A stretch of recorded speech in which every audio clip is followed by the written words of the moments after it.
Sorry, सबसे बड़ा problem क्या है यहाँ पर जिसको हम देखना चाह रहे हैं कि सीरियल आउटपुट जो है हमारे पास, वो यहाँ पे फॉर एग्जांपल ये सीरियल आउटपुट आ रही है, ये सीरियल आउटपुट आ रही है।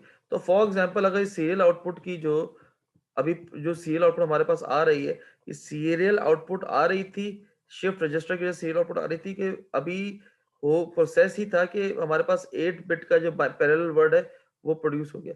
तो अभी अगर इस तरह से होगा कि होगा क्या, इससे हमारे पास जो शिफ्ट सीरियल आउटपुट है इसमें एरर्स आना शुरू हो जाएंगे। प्रॉब्लम क्या आ रहा है? प्रॉब्लम ये आ रहा है कि ये जो हमारे पास मॉड्यूलेटिंग सिग्नल है, इस मॉड्यूलेटिंग सिग्नल की जो स्टार्ट, ये कन्वर्जन स्टार्टिंग है, जिसकी वजह से एडीसी की भी स्टार्ट कॉमन क्लॉक है, इसके साथ अगर ये सीरियल शिफ्ट रजिस्टर की जो शिफ्ट रजिस्टर की क्लॉक सिंक्रोनाइज अगर नहीं हुई, तो उससे होगा क्या, सीरियल शिफ्ट इस शिफ्ट रजिस्टर को पता ही नहीं होगा कि कब शिफ्टिंग स्टार्ट करनी है उसने, या कब अपना आउटपुट सीरियल कन्वर्जन वाला स्टार्ट करना है इसने, अगर क्लॉक सिंक्रोनाइज नहीं हुई। इसी चीज को अगर हम ब्लॉक डायग्राम से देखें, अगर इसी चीज को ब्लॉक डायग्राम से देखें अगर, तो हम यहाँ पर देखें ना, ये जो स्टार्ट कन्वर्जन की जो क्लॉक्स हैं, जो सैंपल एंड होल्ड सर्किट की और ए टू डी कन्वर्टर की स्टार्ट सिस्टम की क्लॉक्स हैं, अगर ये इसकी क्लॉक के साथ सिंक्रोनाइज नहीं हुई, तो उससे प्रॉब्लम क्या होगा? उससे प्रॉब्लम क्या होगा, जो सीरियल डिजिटल डाटा है उसमें एरर आना शुरू हो जाएगा, क्योंकि जो हमारा बाइनरी जो जो हमारा एनालॉग सिग्नल है, उसको जो सैंपल एंड होल्ड सर्किट की क्लॉक, इससे बहुत जरूरी है सिंक्रोनाइज होना। That is why the clock synchronization is very important. इसके अंदर जो हमारे पास ये ए टू डी कन्वर्जन है, इसमें क्लॉक जो है हमारे पास, that plays a vital role, कि ऐसा ना हो कि जो सीरियल ट्रांसमिटेड सिग्नल सिंबल है, उससे पहले ही अनदर सैंपल अराइव हो जाए, ए टू डी कन्वर्टर से अनदर वर्ड जनरेट हो जाए, और अभी सीरियल सैंपल ट्रांसमिट नहीं हुआ और पिछला वर्ड जनरेट हो गया, अगला वर्ड जनरेट हो गया। जैसे ही अगला वर्ड जनरेट हुआ, पिछला वर्ड ट्रांसमिट नहीं हुआ, तो एक तरह से एम्बिगुअस सिचुएशन होगी, एरर जनरेट होगा। इसीलिए जो क्लॉक है, जो स्टार्ट कन्वर्जन सिग्नल की क्लॉक है, या जो भी clock A to D converter को ट्रिगर कर रही है, वो रिजल्टिंग आउटपुट या सिग्नल के साथ continuously train of binary word के साथ सिंक्रोनाइज होनी चाहिए।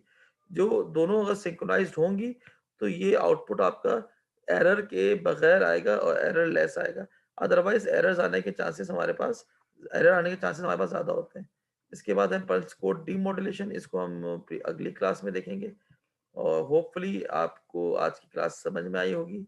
अगर कोई क्वेश्चन है पीसीएम का डीमॉड्यूलेशन, हम जो है वो नेक्स्ट क्लास में देखेंगे। अभी आपको यहाँ तक बात क्लियर हुई बेटा क्लास?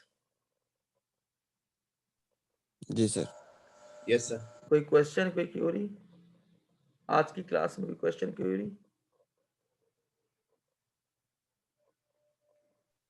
सर पीसीएम की टेक्निक कहाँ यूज होती है? बेटा पल्स कोड मॉड्यूलेशन जो टेक्निक है, ये डिजिटल जो आपके पास ट्रांसमिशन है, इस डिजिटल ट्रांसमिशन के अंदर हम बहुत ज़्यादा पल्स कोड मॉड्यूलेशन टेक्निक्स, क्योंकि होता क्या है कि जो एनालॉग ट्रांसमिशन है उसमें एरर इनकोडिंग पॉसिबल नहीं होती। हम उसके अंदर एरर इनकोडिंग की जो फॉरवर्ड, जैसे सबसे इंपॉर्टेंट एरर इनकोडिंग है फॉरवर्ड एरर करेक्शन, एफईसी। आपने अक्सर देखा होगा आपके कंप्यूटर में एक एरर आता है, एफईसी एरर। फॉरवर्ड उसका मतलब होता है फॉरवर्ड एरर करेक्शन। तो जो एरर करेक्शन की टेक्निक्स है ना, ये लगती ही हमारे पास डिजिटल टेक्निक्स के ऊपर है, जिसमें ये पीसीएम जो है सबसे ज्यादा इंपॉर्टेंट है। तो जब भी हम ट्रांसमिट करेंगे तो हमको सीरियल ट्रांसमिशन करनी पड़ती है डाटा की, जो हमारे पास एनालॉग सिग्नल की सीरियल ट्रांसमिशन करनी पड़ती है उसको कन्वर्ट करके। तो उस जगह पे ये पीसीएम टेक्निक जो है, पल्स कोड मॉड्यूलेशन टेक्निक, बहुत ज्यादा इस्तेमाल होती है, यूज होती है, यूटिलाइज होती है। क्लियर है? जी सर। और कोई सवाल बेटा?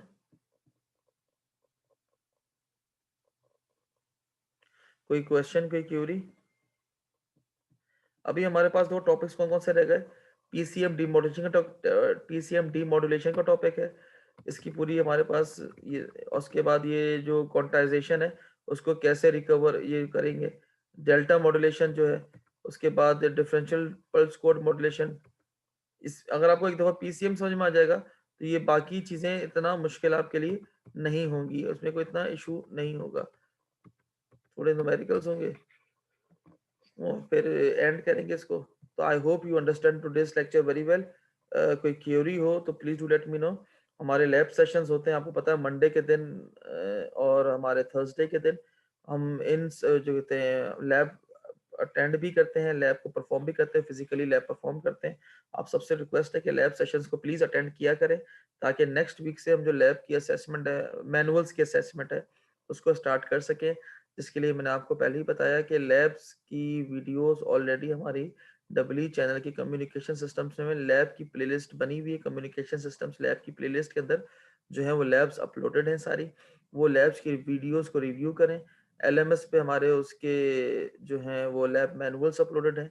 उन लैब मैनुअल्स को लैब में आके रफली फिल करें और फिर घर पे या कहीं किसी जगह से प्रिंट करवा के उसको नेक्स्ट वीक लेकर आए मैनुअल्स को, जितने आपके पास फिल्ड हैं। अब फॉर इंस्टेंस हमारे पास first, second, third, fourth lab जो है वो नेक्स्ट वीक एटलीस्ट आनी चाहिए। फोर्थ लैब तक मैं मंडे को रिव्यू करना चाहूंगा अपने पास लैब के अंदर।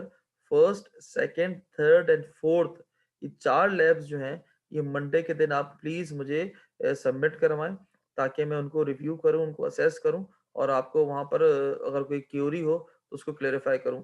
कल ईजान इस्लामुद्दीन की एक बड़ी जेन्युइन क्यूरी थी, उनके साथ अब्दुल हन्नान भी थे और उन्होंने ये 2 क्यूरीज आइडेंटिफाई की थी और इन दोनों क्यूरीज के सॉल्व इसका आंसर हमने लैब सेशन में ही के थ्रू इनको प्रोवाइड किया था कल जब ये लैब में आए थे। तो ईजान वो क्यूरी सॉल्व हो गई थी बेटा आपकी, जो कल हमने आप कल जो आपको क्वेश्चन था?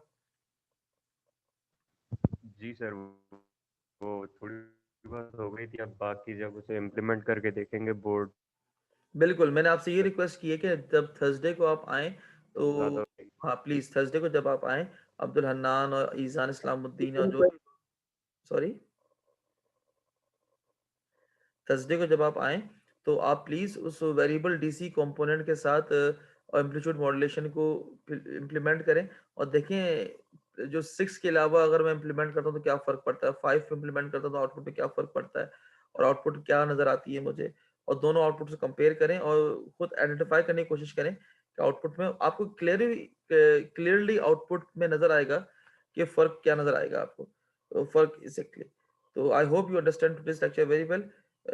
आज ये लेक्चर को यहीं एंड करते हैं और अटेंडेंस की तरफ चलते हैं। अस्सलाम।